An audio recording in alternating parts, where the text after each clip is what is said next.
Hello there, welcome back to Petrophysics Rocks. This video is a little bit shorter than normal. Hurrah! I thought it worthwhile putting out this one because in my last video, the thin-bedded Nelson Reservoir video, which I encourage you all to seek out and go and have a look at.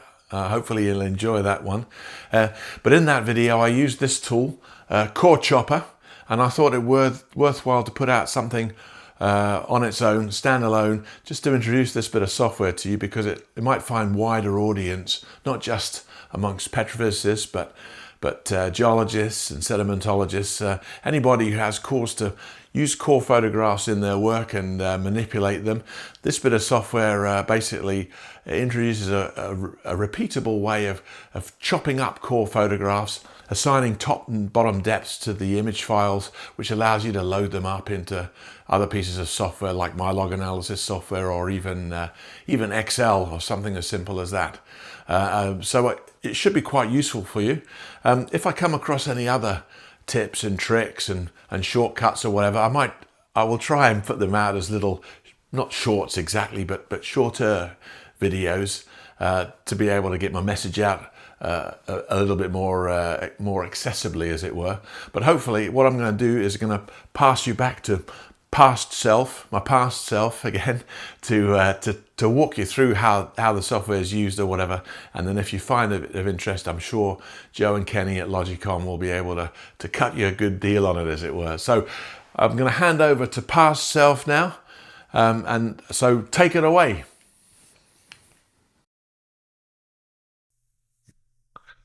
Okay, thank you very much, future self. I'll take it from here.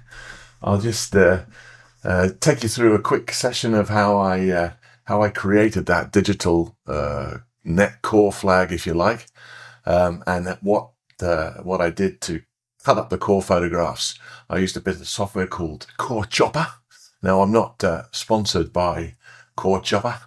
The guys at Logicom, E&P, who write the software, kindly let me use and abuse it in return for my efforts in helping them debug it and make a few awkward suggestions to them.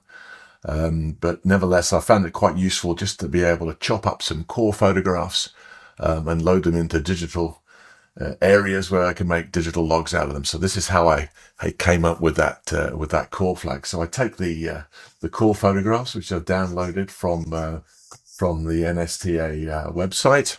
If I can just find my cursor, here we go. So here's the core photographs, and here is the usual white light and UV pages, which I've saved to JPEG files or whatever. You can see the white light photographs are interesting. The UV ones are less interesting. So under ultraviolet light, the oil glows and fluoresces, and it doesn't start to get interesting till down around about here, on page 110 of the core analysis report.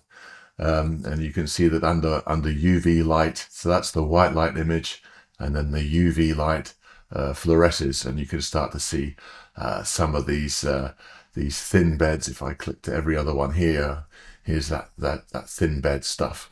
Obviously this is routine. We take core photograph plates, the core analysis laboratory puts them into trays, and depending on the hole size, depending on the width of the core, depends on how much you can fit on an individual plate. So this particular one is fairly typical for the Nelson wells. It's 8.5 inch core, and they could fit 6 boxes of 3 foot, so 18 foot per plate. If it's large core in 12.25 inch hole, you obviously sometimes you get 4 boxes, and if it's 6 inch core, tiny little 2 inch core, you can fit more on. But basically, you load these core plates up into the software. You load the images. You set the units, feet or meters, and then you basically put the rectangles on. You say I want 6 rectangles, and then apply that to all the photographs. So here you can see. Here it loads up all the photographs in one session, and you type in basically the top depth and bottom depth of each image, and you say how many core boxes you want, and it's 3 foot compartments, and it basically populates this depth table for you, this core table, and you can basically adjust. A lot of basically going on there. You can adjust the top depths and bottom depths as you see fit. And I'm sure that the guys at Logicom will be able to help you out. One of the things that we did, as I recall, was that we flagged the core here. For green was where we were pretty confident the core was continuous. Yellow or amber was potentially, there could be some missing core, little breaks in it, and the red was oftentimes rubble. I think if there's a better example here, for example, here's the core is kind of rubbleized, and therefore if you needed to break the core or make breaks when you're depth shifting it to logs, obviously you've got solid rock, so you don't really want to stretch and squeeze it, but you have opportunities to sort of move sections of it about in a section shift, if you like, and sometimes you're looking for areas where you can break the core digitally and depth shift it to your logs. And so the idea behind this was to be able to get some sort of idea of where breaks might allow. So what I want to do is I basically take these boxes, these blue boxes, and you can move them around and shift them on the core. It's a bit slow at the moment while I'm doing the video. It seems to slow the screen down, and you can adjust the core sizes or individual boxes or all together and stuff like that. And basically you set it up to have a look at the you set it up to save it with these boxes, and you can adjust the depths. And if we just process the current image, it just takes this first image and goes away and adds in, here you go, it adds in these single plugs here. And you'll notice that when it's cut, it basically puts the top depth and bottom depth on each image name, and you can go through and check that it's doing it the right way around. Let's have a look at a bit more of an interesting one here. Yeah, let's go to one here with preserved samples here. So you can see I've tweaked this box, and to be honest with you, it probably took me an hour to go through this and mess about and tweak it a little bit. You can adjust the images, you can rotate them slightly if your photographs aren't quite as well behaved. So let's process this current image. You can do all that and then process them all at the end. But often that's what I do. But oftentimes it's better to just to keep check on it, sort of stuff. So which one's this? 9038. So that's the new image here. So you can see, just to check that I've got the nice little bit of yellow stuff down the edges, red there, and all of that kind of good stuff, just to check that the images are processed. Now, obviously it puts the top depth and bottom depth, and because the log analysis software I use is also written by Logicom, this basically loads up straight into my log analysis software. But even if you don't have log analysis software to load it up into, and you're just a jobbing geologist or whatever, one of the things you can do is to load it up into Excel. So here is my routine core analysis spreadsheet, and I use the Excel conditional formatting just to highlight some issues here. So I use these box conditional formatting. So this is porosities in green. This is the gas expansion porosity, and in this case a fluid summation porosity, and these are permeabilities, the air permeability and the Klinkenberg corrected permeability. And also I've made an estimate of net sand or from the core photographs. Let me show you that. So what I did is oftentimes I take the core gamma rays or the mini perm data, and then I use a lookup. I use a lookup to sort of interpolate it onto the routine core data. But what I've done here is I've taken the core photographs that I've extracted, and I've worked out, I've decided I'm going to work at digital foot level. So this is 0.1 of a foot.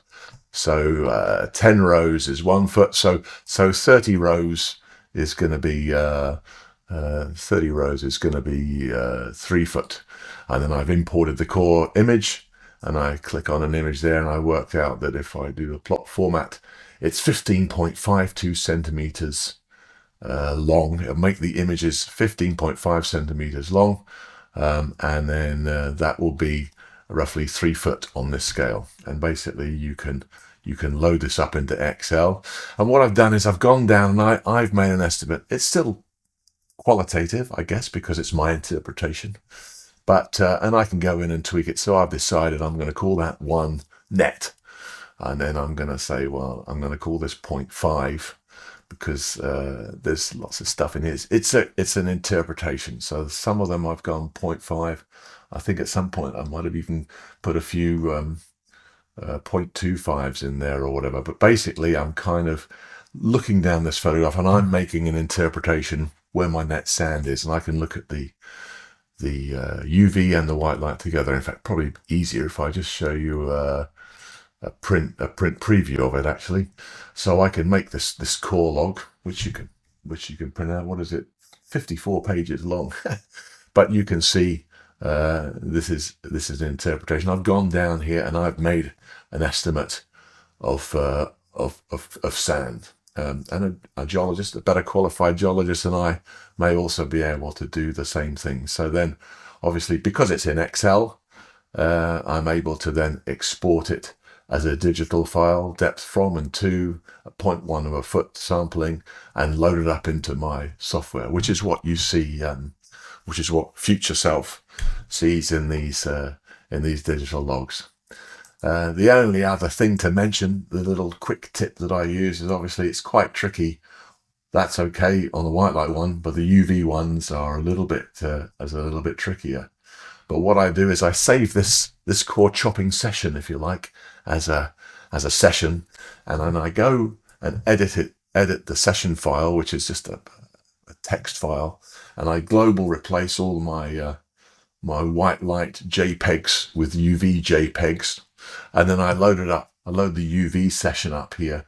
And even though it's a bit tricky to work out where the boxes are, you'll see the boxes on there. And obviously when you can zoom in at a bit better scale, you know, so you can see the outline, and you can come in and you can tweak the boxes there in the UV session. As I say, it gets you started. It's quite useful. I mean, obviously some of the UVs, particularly down in the oil legs, are a little bit easier to work with, but once you've saved the session, you save the boxes and all that kind of stuff, and it helps you do the UV ones a lot easier. So with that, I kind of load up my digital log into my log analysis software, and then I can plot it on those plots that you see Future Self using. Hopefully that's interesting.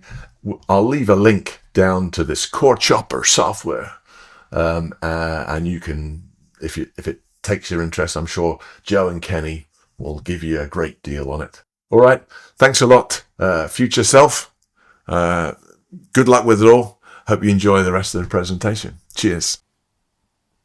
Okay, thank you, past self. Well, there is no remaining presentation to make. You can go and, as I say, go and hunt that thin bed Nelson one out to see how this was implemented. Give me a like and subscribe on that one and this one as well. Why not? It would help me grow the YouTube channel.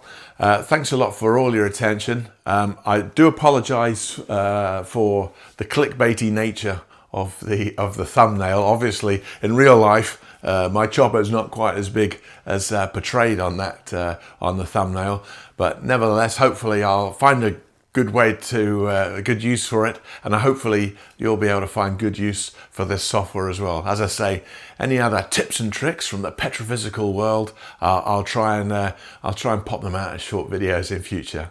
Okie dokie, thanks a lot for your attention. See you next time.